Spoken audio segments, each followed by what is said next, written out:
श्री स्वामी समर्थ मित्रांनो, यंदा येत्या शनिवारी म्हणजे 7 सप्टेंबर 2024 रोजी भाद्रपद शुक्ल चतुर्दशीच्या दिवशी सर्वत्र श्री गणेश चतुर्थी साजरी केली जाईल.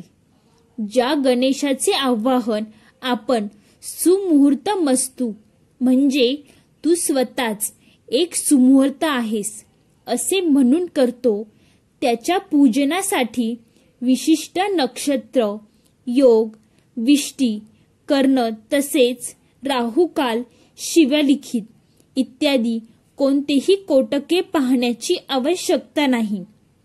या दिवशी आपण प्रातःकाळापासून मध्यापर्यंत कोणत्याही वेळी स्थापना व पूजा करू शकतो. या दिवशी ब्राह्ममुहूर्तापासून म्हणजे पहाटे 4:50 ते दुपारी 1:51 आपल्या आणि गुरुजींच्या सोयीने घरातील पार्थिव गणेशाची स्थापना आणि पूजा करता येईल. त्या व्यतिरिक्त भद्रादी कोणतेही कुयोग वर्ज करण्याची किंवा विशिष्ट मुहूर्त वेळेची आवश्यकता नाही. सार्वजनिक गणेशोत्सव मंडळाच्या गणेश मूर्तीची प्रतिष्ठापना मध्यानंतर देखील करता येऊ शकते. गणेश चतुर्थीला मूर्ती कधी आणावी? तर श्री गणेश चतुर्थीच्या आधी 1 दिवस किंवा त्याच दिवशी सकाळी मूर्ती आणली पाहिजे असे नाही. गणपतीची मूर्ती 8-15 दिवस आधी दुकानातून आणून घरामध्ये ठेवता येते. घरातील गणेश मूर्ती जास्तीत जास्त 1 वीतभर उंचीची आणि आसनस्थ असावी म्हणजे बसलेली असावी. उजव्या सोंडेचा गणपती कडक आणि डाव्या सोंडेचा गणपती सौम्य अशी समजूत आहे. ती देखील चुकीचीच आहे. समर्थ रामदासांनी गणेशाचे वर्णन करताना आरतीमध्ये सरळ सोंड वक्रतुंड त्रिनयना असे म्हटले आहे. वेद काळापासून विविध नावांनी ओळखला जाणारा आणि तेव्हापासून उपास्त देवता म्हणून प्रसिद्ध असलेला गणपती हा विघ्नहर्ता असल्यामुळे प्रत्येक शुभ कार्याच्या आरंभी त्याचे पूजन करण्याची परंपरा आहे व सांगितलेल्या कथेप्रमाणे अगदी या सिद्धिविनायक गणेशाचे पूजन करण्यापूर्वी देखील विघ्नहर्ता गणपतीचे पूजन केले जाते. या गणपती पूजनामध्ये मूर्तीऐवजी सुपारी ठेवून तिच्यावर गणपतीचे आवाहन केले जाते. काही ठिकाणी सुपारीऐवजी नारळ ठेवण्याची देखील प्रथा आहे. या सुपारीच्या गणपतीची पूजा करून मग पुढील मंत्राने प्रार्थना करावी. कार्ये में सिद्धी माया तू प्रसन्नवती धारती, विघ्ननी नाश मायांतू सर्वानी सुरनायक अशी ही प्रार्थना करावी. अशा प्रकारे सुपारीच्या गणपतीचे पूजन करून नंतर आपण आणलेल्या गणेशाच्या मूर्तीच्या पूजनास सुरुवात करावी. गणेशोत्सव आपापल्या प्रथेप्रमाणे 1.5 दिवस, 5 दिवस, 7 दिवस तर काही जणांकडे अनंत चतुर्दशी पर्यंत साजरा केला जातो. आपल्याकडे जेवढ्या दिवसांचा गणेशोत्सव असेल तेवढे दिवस रोज गणेशाची सकाळ आणि संध्याकाळी पूजा आरती करणे आवश्यक आहे. गणपती पूजन 10 दिवस करणे शक्य नसेल तर पूजनाचे दिवस कमी करून 1.5, 5, 7 असे गणपतीचे पूजन करून विसर्जन करता येते. काही जणांकडे गौरी म्हणजेच महालक्ष्मी बरोबर गणपती विसर्जन करण्याची परंपरा असते. अशा वेळेस तो कितवाही दिवस असताना काही आणि कोणताही वार असताना त्या दिवशी विसर्जन करता येते. तसेच काही जणांकडे घरामध्ये गर्भवती महिला असताना गणपती विसर्जन न करण्याची चुकीची पद्धत आहे. घरामध्ये गर्भवती स्त्री असताना गणपती विसर्जन देखील करता येते. गणेश चतुर्दशीच्या दिवशी प्रतिष्ठापना केलेल्या पार्थिव गणेश मूर्तीचे विसर्जन होणे आवश्यक आहे आणि ते पाण्यामध्येच करावे असे धर्मशास्त्र सांगते.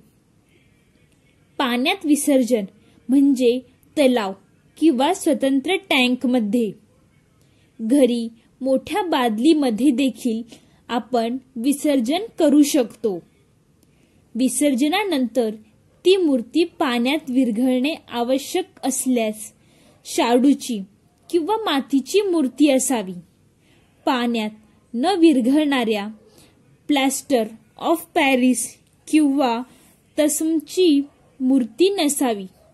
तसेच मातीची किंवा शाडूची लहान मूर्ती आणून त्याची प्रतिष्ठापना करून पूजा करता येईल आणि कोणत्याही धातूच्या मोठ्या मूर्तीचे उत्सव मूर्ती म्हणून पूजन करता येईल आणि आरास करता येईल.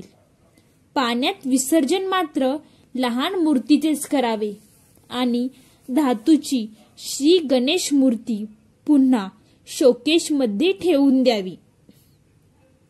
गणपती विसर्जन कधी करावे त्याची मुहूर्त. मंगळवारी 10 सप्टेंबर रोजी अनुराधा नक्षत्रावर रात्री 8:04 कधीही गौरी आवाहन करता येईल. ज्येष्ठ नक्षत्र मध्यानी असलेल्या दिवशी पूजन करावे. असे केल्याने 11 सप्टेंबरला बुधवारी नेहमीप्रमाणे गौरी पूजन करावे आणि मूळ नक्षत्रावर विसर्जन करावयाचे असल्याने गुरुवारी 12 सप्टेंबरला रात्री 9:53 गौरी विसर्जन करता येईल. गणपतीची कथा. विनायक हे गणेशाचे एक लोकप्रिय नाव आहे.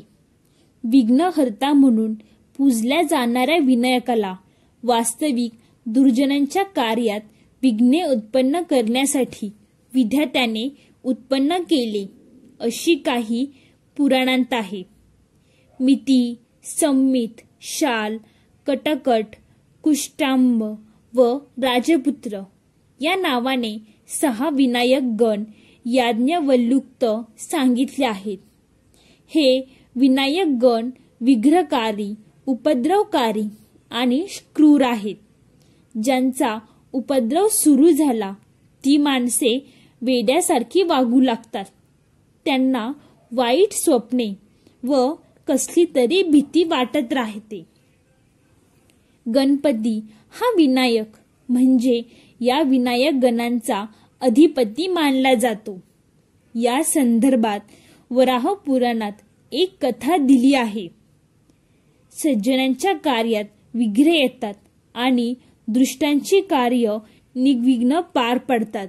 यावर काय उपाय करावा अशी चिंता एकदा देवतांना व ऋषींना उत्पन्न झाली. मग ते रुद्राकडे गेले आणि त्यांनी आपली चिंता सांगितली. ते ऐकून रुद्रांनी विनायक आणि विनायक गण उत्पन्न केले. त्यांनी विनायकाला वर दिला, तुला गजमुख, गणेश व विनायक अशी नावे प्राप्त होतील. एक क्रूर विनायक तुझे सेवक होतील. यापुढे यज्ञादी कार्यात तुझी पूजा प्रथम होईल. जो कोणी ती करणार नाही त्याचे कार्यसिद्धी तू खुशाल विघ्ने आण. त्या दिवसापासून कार्यारंभी गणपती पूजन होऊ लागले. विनायक गण विघ्न रूप होते, पण विनायक विघ्नहर्ता ठरला.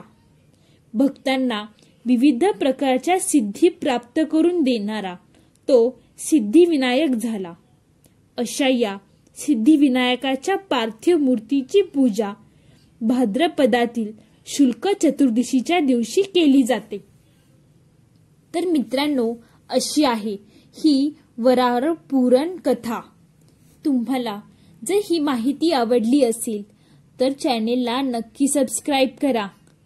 तसेच लाईक, शेअर, कमेंट करायला अजिबात विसरू नका. धन्यवाद मित्रांनो. बोला श्री स्वामी